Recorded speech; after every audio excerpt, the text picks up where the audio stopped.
আমাদের মূল আপত্তি আফরান নিশোতে, আমাদের এটাই সমস্যা। কারণ শাকিব খানের তাণ্ডব সিনেমা স্থগিত, কারণ শুধু একটাই, আফরান নিশোর ক্যামিও। সূত্র বলছে আফরান নিশোর কথা শুনে সিনেমা থেকে সরে দাঁড়ান শাকিব খান। সে নাকি স্পষ্ট জানিয়ে দিয়েছেন, আমার সিনেমায় নিশো তাহলে আমি নেই। এখানে শেষ নয়, এক ভক্ত বলেন আফরান নিশো মাপ চাইলে তবেই ক্যামিও দিতে পারবে। যতদিন না পর্যন্ত সে লাইভে এসে সরাসরি ক্ষমা চেয়ে, মাপ চেয়ে এবং সাকিব ভাইয়ানদেরকে সরি না বলবে, আমাদের ভেতর থেকে এটা কিন্তু কখনোই যাবে না।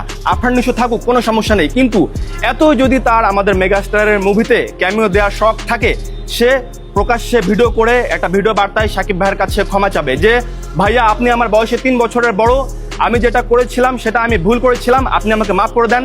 আপনার মুভিতে আমি ক্যামিও দিচ্ছি, আপনার ভক্তরা আমাকে মানতে চাইছে না, আমি তাদেরকেও সরি বলছি। এটা যদি সে করে তাহলে আমরা সেটা একসেপ্ট করব। এখন প্রশ্ন হলো, মাপ চাইলে কি সিনেমা হবে, নাকি শাকিব খান নিজেই এবার তাণ্ডব শুরু করলেন? কমেন্টে জানিয়ে দিন আপনার মূল্যবান মন্তব্য।